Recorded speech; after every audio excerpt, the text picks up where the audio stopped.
On some days, history does not shout. It lowers its voice. Today is one of those days. Across politics, performance, comedy, and classic cinema, for American lives reached their final chapter, not with spectacle, but with weight earned over time. Their work shaped conversations, softened hard moments, and carried meaning far beyond headlines or applause. From the private endurance of Hollywood's golden age to the working rooms of comedy clubs, from the discipline of theater to the inherited gravity of political legacy, each story reflects a different way of serving culture. This hour is not about loss alone. It is about presence. About lives lived steadily, sometimes quietly, yet deeply felt. What remains is not silence, but the echo of influence still moving through the nation. The news was confirmed quietly, without ceremony, early in the day. Michael Edward Reagan passed away on January 4, 2026. He was 80 years old. For many Americans, his name carried immediate weight, echoing history, power, and a presidency that shaped a generation. But for Michael Reagan, that name was not only a legacy. It was a lifelong responsibility. Born John Charles Flaugher on March 18, 1945, his life changed course when he was adopted by Ronald Reagan and Jane Wyman. The adoption placed him inside one of America's most visible families, long before politics entered the picture. His childhood unfolded under public attention, yet much of it was shaped by private distance, family separation, and the quiet pressure of expectation. Ronald Reagan would later become the 40th President of the United States, and Jane Wyman was already a celebrated actress. For Michael, growing up meant navigating two powerful worlds, Hollywood and politics, without fully belonging to either. Those early years left marks that would follow him for the rest of his life. As he grew older, Michael Reagan did not seek public office. He never ran for governor, senator, or president. Instead, he chose words over power, commentary over command. He became a conservative political commentator, radio talk show host, and columnist. In doing so, he stepped into public life on his own terms, even as comparisons to his father never stopped.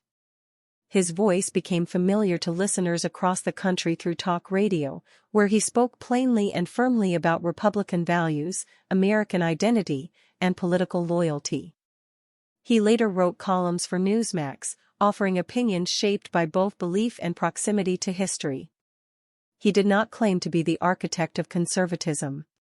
Rather, he positioned himself as a witness, someone who had seen the ideals up close. Michael Reagan often spoke about his father not as a myth, but as a man. He defended Ronald Reagan's legacy fiercely, sometimes emotionally, especially when he felt it was misunderstood or misused. "My father believed in this country even when it doubted itself," he once said during a radio interview. That belief never left him, not for a single day. Yet his public certainty existed alongside personal struggle. Michael Reagan was open about feeling like an outsider within his own family.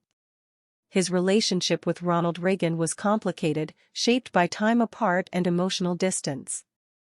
While he admired his father deeply, he also lived with the quiet weight of never feeling fully seen. That complexity became part of his public identity.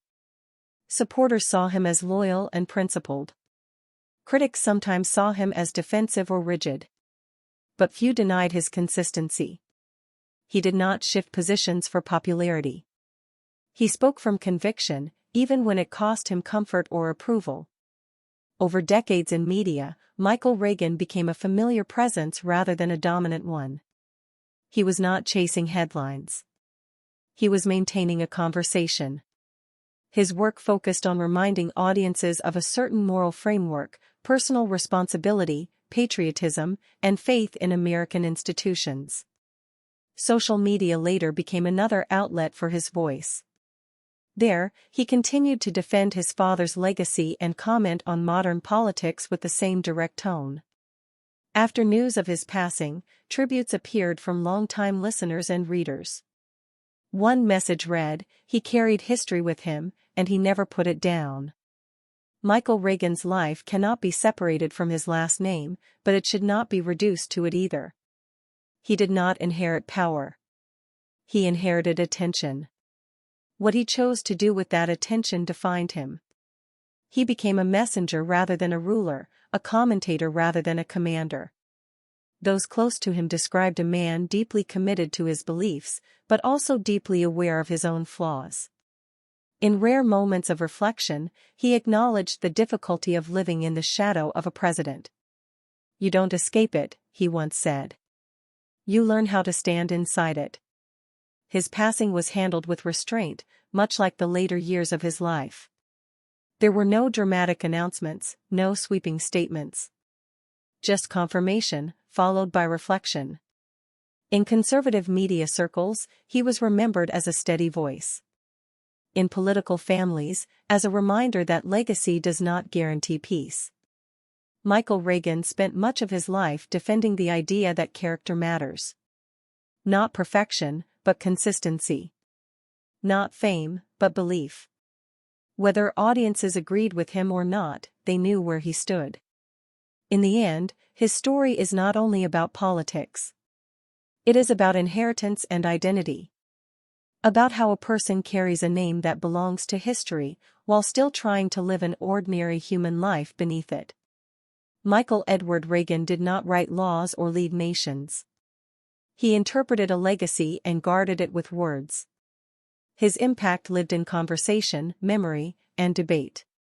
And as his chapter closes, what remains is not just a famous surname, but a man who spent his life trying to define what that name meant, in his own voice, until the very end. The news arrived softly, without fanfare, late in the year. John Mulrooney passed away on December 29, 2025.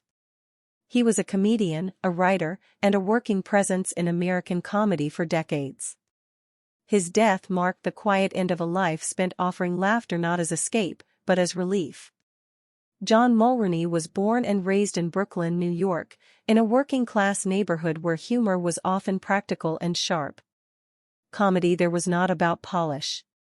It was about survival, timing, and saying the thing others felt but did not voice. That early environment shaped his style long before he ever stepped onto a stage. In 1979, Mulrooney found his way to Pip's Comedy Club, a proving ground during one of stand-up's rawest eras. Comedy at the time was stripped down. No spectacle. No safety net. Just a microphone, a room, and truth delivered with precision. Mulrooney's voice stood out not because it was loud, but because it was observant. He did not rely on easy jokes. His humor came from noticing small details in everyday life and turning them gently toward the audience. Fellow comedians later recalled that he listened as much as he spoke. One peer remembered, John wasn't chasing laughs. He was building them. As his reputation grew, television followed. Mulrooney became part of Comedy Tonight, where his timing and intelligence translated naturally to the screen. Behind the scenes, he proved just as valuable. He wrote, produced, and helped shape material that others performed. His fingerprints were often present even when his face was not. That behind-the-scenes work became a defining part of his career. Mulrooney understood comedy as collaboration. He believed jokes improved when passed through many hands. A producer who worked with him once said, "John made rooms better. Not louder. Better." In the early years of his television exposure, Mulrooney appeared on Star Search. He did not win.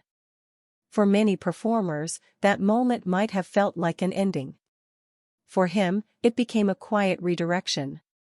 He returned to clubs and writing rooms with the same discipline he had always shown. There was no bitterness in his response. Instead, he treated the setback as part of the work. Comedy, to him, was not a competition. It was a craft. He often reminded younger comedians that longevity mattered more than trophies. "You don't need to win," he once said.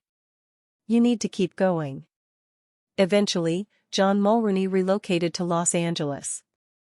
There, he became a steady presence at legendary comedy venues. He was not chasing celebrity or headline status. He was chasing consistency. Night after night, he refined material, adjusted rhythms, and honored the audience in front of him. In Los Angeles, his reputation deepened. Club owners trusted him. Younger comedians sought his advice. He was known for generosity, for staying after sets, for sharing quiet notes rather than loud praise. One young comic later wrote online, "John taught me that comedy is work. And that work deserves respect." Mulrooney's humor never aimed to shock. It aimed to connect. His jokes acknowledged life's frustrations without mocking its pain. In an industry often driven by extremes, he remained grounded. He believed laughter could make life lighter without pretending it was easy. As the years passed, his role shifted naturally into that of a craftsman elder. He continued writing and performing, but he also served as a reminder of an earlier era, one where comedy was built line by line, room by room. He belonged to the spaces between fame and obscurity, where most real work happens.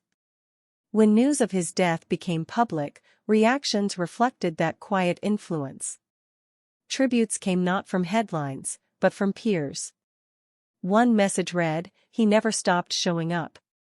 Another said, "John Mulrooney made comedy honest again, every time he stepped on stage." His passing was acknowledged gently, without spectacle. There were no dramatic announcements, no viral moments. Just a shared understanding that a familiar presence was gone. The rooms he once filled with laughter felt slightly emptier. John Mulrooney's life reminds us that comedy is not only about applause. It is about service. It is about standing in front of strangers and offering something that eases the weight of the day. He treated laughter as labor, and he showed up for it faithfully. In the end, his legacy is not measured in awards or headlines. It lives in the comics he helped shape, the rooms he made warmer, and the audiences who left feeling lighter than when they arrived. John Mulrooney offered laughter not to escape life, but to endure it, and that quiet gift continues to echo, long after the lights have dimmed. The news was confirmed quietly, without detail or spectacle. Bret Hanna-Shuford passed away on January 3, 2026, in Orlando, Florida. He was an actor, a theater artist, and a builder of community whose life unfolded mostly away from the spotlight, yet deeply within it. Bret Hanna-Shuford's journey began in Texas, where discipline and structure shaped his earliest years. From the start, he was drawn not to attention, but to process. Acting, for him, was not about being seen. It was about learning how to listen, how to respond, and how to stand inside a shared story.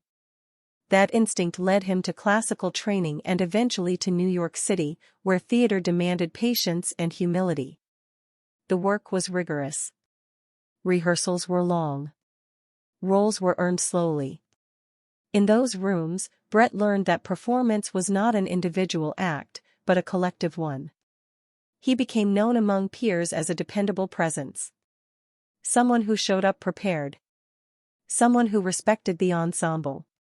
A fellow actor once reflected, Bret never tried to take the room. He tried to hold it together. His career unfolded steadily across stage and screen, shaped more by consistency than recognition.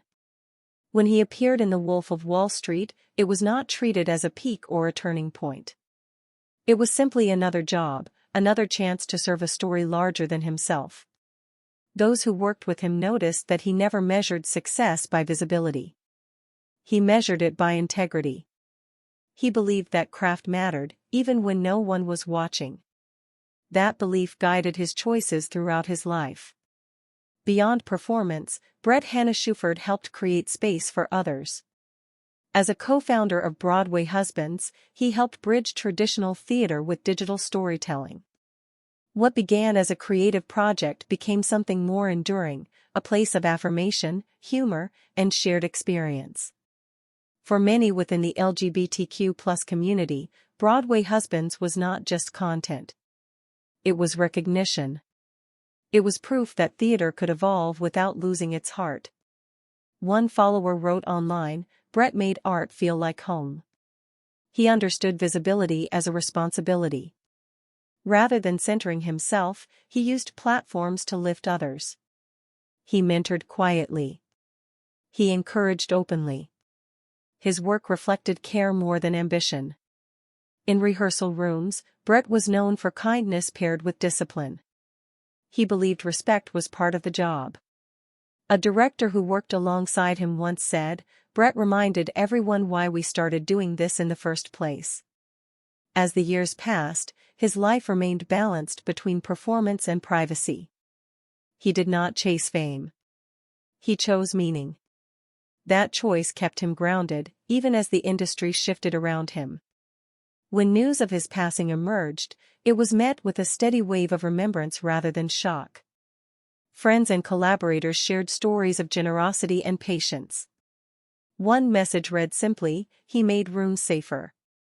His death was handled with dignity and restraint. There was no speculation. No intrusion. Just the acknowledgement of a life that had touched many quietly and deeply. Brett Hanna-Shuford's legacy does not rest on a single role or moment. It lives in the artists he supported, the spaces he helped build, and the trust he earned over time. He showed that success does not always stand under bright lights. Some artists live at the center of attention. Others live between visibility and vulnerability. Brett lived there with intention, choosing service over spotlight and care over acclaim. As this chapter closes, what remains is not silence, but gratitude. Gratitude for a life devoted to craft, community, and compassion. Brett Hanna-Shuford may have stepped away from the stage, but the spaces he helped create continue to hold others, and that is a legacy that endures. The news arrived quietly, like a curtain lowering at the end of a long performance. Eva Marie Saint passed away in January 2026, marking the close of a life that stretched across more than a century of American film and television. She was born on July 4, 1924, a date already tied to national identity, and she would come to represent something equally enduring. From the beginning, Eva Marie Saint carried herself with restraint. Even in her earliest radio and television work, there was a calm focus in her presence, a sense that less could say more. Her rise came during a time when Hollywood often favored spectacle. She chose another path. In 1954, her performance in On the Waterfront earned her an Academy Award, not through excess or drama, but through quiet strength. Standing beside Marlon Brando, she held her ground with stillness and emotional honesty. Critics at the time noticed what audiences felt. She did not perform for attention. She allowed the camera to come to her. A reviewer once wrote that she made silence feel alive. That quality would define her career. As film evolved, so did her work. She moved between television and cinema with ease, never chasing trends. Her collaborations with Alfred Hitchcock, especially in North by Northwest, showed her intelligence as a performer. Hitchcock trusted her restraint, building tension not through force, but through control. Eva Marie Saint understood partnership in storytelling. Directors valued her preparation and intuition. A colleague later recalled, Eva never competed with the scene. She completed it. That balance made her performances timeless. While many of her peers embraced fame, she embraced privacy. She worked steadily, then stepped back when it felt right. There were no public battles, no scandals. Her life remained centered on family, craft, and quiet dignity. As decades passed, her presence became rare and cherished. She was one of the last living links to Hollywood's golden age, a time when performance relied on voice, posture, and emotional truth. Her longevity was not just measured in years, but in relevance. When news of her passing spread, tributes reflected deep respect. One filmmaker shared online, "She showed us that strength doesn't need volume."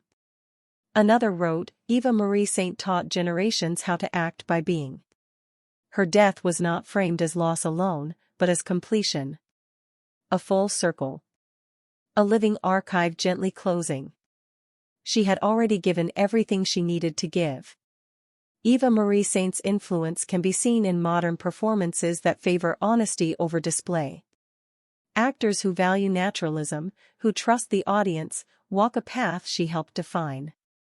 She proved that grace could be powerful, and that endurance could be elegant. In the final years of her life, she remained thoughtful and reflective. When asked once about legacy, she answered simply, "The work stays." That's enough. It was a statement that captured her entire philosophy. As this chapter ends, her image remains clear. A steady gaze. A composed voice. A presence that never demanded attention, yet always held it. Eva Marie Saint leaves behind more than films. She leaves behind a standard.